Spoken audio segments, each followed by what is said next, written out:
Oke. Assalamualaikum warahmatullahi wabarakatuh.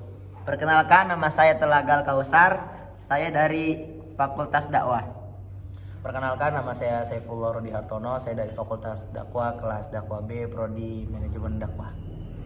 Dan perkenalkan, nama saya Muhammad Zulafan dari Kaprodi Komunikasi Penyiaran Islam, kelas Dakwah B. Baiklah, di sini saya akan memberikan UAS tentang an-nafyu bil laisa. Laisa artinya tidak. Laisa digunakan untuk dia muzakkar. Dan laisa merupakan fi'il madi dan naqis dan salah satu saudaranya ke anna. Laisa membuat isim laisa menjadi marfu dan khobar menjadi mansub. Laisa memerlukan khobar agar menjadi kalimat yang sempurna. Kalimat yang sempurna atau jumlah terdiri dari isim laisa dan khobar laisa. Selanjutnya rumus laisa. Pengertian fi'il laisa untuk menegasikan kalimat positif. Contohnya ada kalimat positif yaitu buku itu baru. Bahasa Arabnya al-kitabu jadidun. Artinya buku itu baru. Kita akan menegasikan atau mengatakan buku itu tidak baru, maka mengungkapkan ekspresi ini dalam bahasa Arab menggunakan laisa. Lihat contoh di bawah ini. Laisal kitabu jadidan. Artinya buku itu tidak baru. Penjelasan kalimatnya, al-kitabu adalah isim laisa dan ia marfu. Jadidan adalah khobar laisa dan ia adalah mansub. Kaidah laisa adalah sebuah partikel dalam bahasa Arab yang berfungsi untuk membuat kalimat negatif. Laisa digunakan untuk menyatakan bahwa sesuatu tidak ada atau tidak terjadi pada masa lalu. Lebih detailnya, fungsi laisa digunakan untuk menyatakan penolakan atau keengganan pada masa lalu.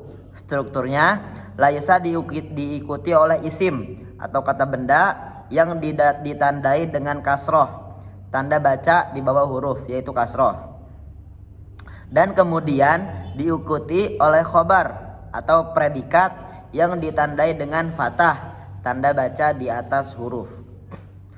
Perbandingan dengan la atau laisa digunakan untuk menyatakan penolakan pada masa lalu, sedangkan la digunakan untuk menyatakan penolakan pada masa sekarang atau masa depan. Dalam konteks hadis, laisa minna dalam hadis adalah sebuah ungkapan yang sering ditemukan dalam hadis-hadis yang tentunya artinya bukan dari golongan kami atau bukan daripada kami. Ungkapan ini digunakan untuk menyatakan bahwa orang yang melakukan sesuatu seperti itu tidak termasuk dalam golongan orang-orang yang beriman atau bisa dikatakan mukmin dalam Islam. Tasrif laisa. Karena laisa merupakan fi'il madi, maka ia memiliki wazan seperti halnya fi'il madi yang lain. Huwa humahum, hiya humahunna, anta antuma antum, anti antuma antunna, anna nahnu. Laisa laisa laisu, laisat laisata, lasna lasta lastuma lastum, lasti lastuma lastunna lastu lasna. Contoh kalimat menggunakan laisa. Kalimat positif seperti halnya ana tobibun, saya seorang dokter. Negasinya adalah lastu bitobibin, saya bukan seorang dokter. Penjelasan kalimat di sini isim laisanya adalah saya atau ana yang pada kata di atas ditunjukkan oleh tu. Failnya mustatir. Bitobibin adalah khobar laisa yang terdiri dari huruf jer, yakni ba adalah majrurnya adalah tobibin. Jadi bitobibin. Contoh kasus lain adalah lasta bi fakirin yang artinya kamu bukan seorang yang fakir. Juga lasti bidakiyatin yang artinya kamu bukan seorang yang pintar. Penulisan laisa dalam bentuk mubtada dan khobar. Dalam hal ini biasanya laisa adalah yang terdapat di khobar. dan khobarnya dalam bentuk jumlah fi'liyah. Contoh, pada contoh pertama dalam bentuk isim laisa dan khobar, yaitu laisal kitabu jadid, di mana isim laisa yaitu al-kitab dan khobar laisa adalah bijadidin. Al-kitabu laisa bijadidin, di dalam penjelasan dalam kalimat di atas bentuknya adalah mubtada dan khobar. Mubtadanya adalah al-kitabu. Laisa bijadidin adalah jumlah fi'liyah yang terdiri dari fi'il dan fa'il. Yang perinciannya adalah fi'ilnya laisa, isim laisanya adalah huwa, fi'ilnya mustatir, ditambah dengan syibul jumlah yaitu jar dan majrur. Bijadidin sebagai khobar laisa.